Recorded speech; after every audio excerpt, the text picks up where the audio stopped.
Hello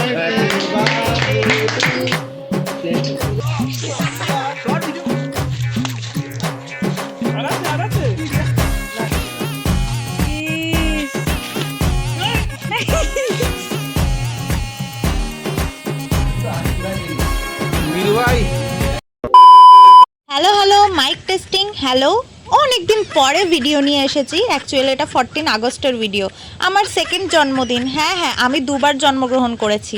একবার না sorry, আমার দুবার জন্মদিন আসে। একবার হলো 5 জুলাই, একবার হলো 14 আগস্ট। পরে বলছি, আমার এত কষ্ট করে আমি জন্মদিন সেলিব্রেশন করতে যাচ্ছি, কি দেখো, শেখো, আমাকে দেখে শেখো। প্রথমে কাকিনাড়া থেকে নৈহাটি থেকে বাস ধরে তারপরে আমি যাচ্ছি সেই অশোকনগর 8 নম্বরে। কতক্ষণ ধরে আমার বাসে চেপে থাকতে হয়েছে জানো, একেই আমি বাসে থাকতে পারি না।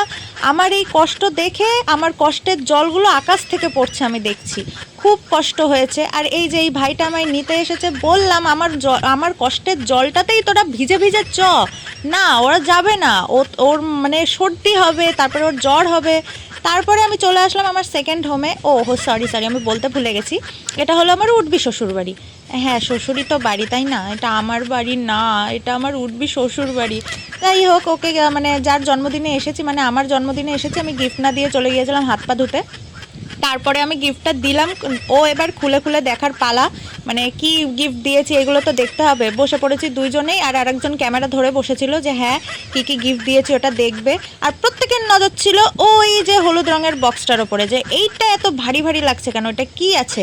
প্রথমে ওই সাদা কার্ডটা যে দিয়েছি ওইটা আমি বললাম যে এটা একটু পরে দেখ।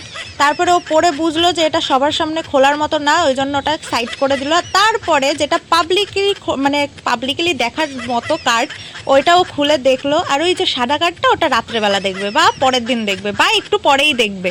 যাই হোক, অত ভুলভাল নিও না। আর তারপরে ভাবছে যে হ্যাঁ হলুদটা খুলবে, কিন্তু খুলতে পারলো না, কারণ বলছে এইটা সাসপেন্স। তারপরে দেখলো যে নীল যেই প্যাকিংটা ছিল সেইটার মধ্যে ছিল একটা শার্ট, যেটা আমারই। ওর জন্মদিন মানেই আমার জন্মদিন, আমি এই জন্যই আমার জন্মদিন বলেই চালাচ্ছি। তারপরে দেখলো যে যেটার জন্য এত সাসপেন্স করেছে ওটার মধ্যে জাস্ট 3টে পারফিউম ছিল, আর একটা আমি নিয়ে নিয়েছি, আর কিছুই না। তারপরে অনেকক্ষণ ধরে বসেছিলাম। আরে আমি কি তোমাদেরকে বলেছি আমার সেকেন্ড বার্থডেটা মানে কি? ওর বার্থডে, এই যে এইটার বার্থডে। তারপরে একটা ভগবানের সাথে দেখা হলো। অ্যাকচুয়ালি ভগবান, মানে ভগবান কাকে বলি আমরা? বাচ্চাদেরকে ভগবানের রূপ বলি, ওই জন্য ওকে মানে ভগবান বললাম। তারপরে এই যে দিয়া চলে এসেছে গিফট নিয়ে আমাকে, মানে আমার জন্মদিন ও বুঝতে পেরেছে, এটা ফিল করতে পেরেছে। ওই জন্য কি বলতো, ওর আর আমার জন্মদিন মিলিয়ে একটা গিফট দিয়েছে। কি সুন্দর একটা গিফট দিয়েছে দেখো, টেডি বিয়ারের মধ্যে ওর ছবি আমার ছবি, সুন্দর একটা ছবি দিয়েছে, তাই না? আর দিয়া হলো আমার একটা বনু, শুধু আমার না, শুভজিতেরও বনু। যাই হোক, দুজনের বনু, দুজনকে ভালো সুন্দর গিফট দিয়েছে। তারপরে ওকে অনেকক্ষণ ধরে নাচ শেখালাম। নাচ তো শিখতে পারলো না, কিন্তু এই বনুটা ভালোই নাচ করতে পারলো, আমি যা বুঝলাম। প্রথমে লজ্জা পেলেও অনেক সুন্দর নাচ করেছে। পুরো ক্লিপ দেখার জন্য পরের ভিডিও ঠিকই পাবে, কিন্তু মানে সুন্দর নাচ করেছে বনুটা। যাই হোক, তারপরে অনেকক্ষণ পরে ডেকোরেশন তো করতে হবে, ডেকোরেশন ছাড়া তো জন্মদিন চলে না, তাই না? ওই জন্য ডেকোরেশনের জন্য ওর ভাই, ওর আরও সব ভাইগুলো ডেকোরেশন করার জন্য, মানে একই কথা আমি কতবার যে বলছি, ভগবান, মাথা টাথা গেছে খারাপ হয়ে। এই যে এটা দিয়া, আর এই যে ওই বনুটা, বাকি সব ভাইগুলো ডেকোরেশন করছে, আমি বসে বসে তারপরে হাওয়া দিচ্ছি। অবভিয়াসলি আমার উঠবির জন্মদিন, আমি কেন কাজ করব ভাই? আমি কোনো কাজ করতে পারবো না। যাই হোক, তারপরে কেক আনপ্যাকিংয়ের পালা। এটা হলো খাওয়ার কেক, আর আরেকটা হলো গায়ে মাখার কেক। মানে এই যে এই কেকটা হলো গায়ে মাখার বা মুখে মাখার কেক। ওরা কেক সাজাক, ততক্ষণে আমরা একটু 3জন মিলে নাচ করি। 3জন বলতে এই যে বুনু, আমি আর এই মানে বুনু।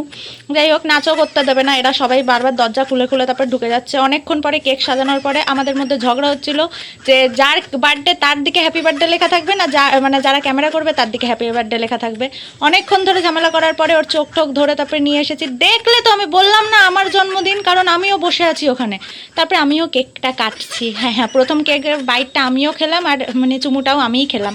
অনেকক্ষণ পরে তারপরে রাস্তার মধ্যে একটু বেরিয়েছিলাম এই যে এই জিনিসটা দেখতে, যার জন্মদিন তাকে এইভাবে মেকআপ করাচ্ছে ভাই। এই যে কেক মুখে মাখাচ্ছে, ময়দা দিয়ে মেকআপ করাচ্ছে। মেয়েরা নাকি আটা ময়দা মাখে, এখানে দেখছি ছেলে মাখছে। তারপরে অনেকক্ষণ পরে পুকুরে স্নান করলো, তারপরে একটু আমার পাটা টিপে দিল, কারণ আমি অনেক খাটাখাটনি করে এসেছি জানো তো। তারপরে ওদেরকে টাটা বাই বাই বলে বলে আমি এবার যাচ্ছি বাস স্ট্যান্ডের দিকে। ও সরি সরি, এখানে আবার বাস স্ট্যান্ড নেই, এটা হলো মানে রাস্তা দিয়ে বাস ধরতে হবে। বাস স্ট্যান্ড আছে সেই হাবড়াতে, আমি কি এখন দৌড়ে দৌড়ে হাবড়া যাবো? যাই হোক, বাইকে করেই রাস্তায় গিয়েছিলাম। রাস্তায় গিয়ে অনেকক্ষণ ধরে এদের সাথে গল্প করার পরেও বাস আসছে না। তারপরে আমি আমার প্রিয় মানুষকে নিয়েই তারপরে বাসে করে উঠে চলে গেছি। পরের ক্লিপগুলো পরেই দেখা যাবে। টাটা।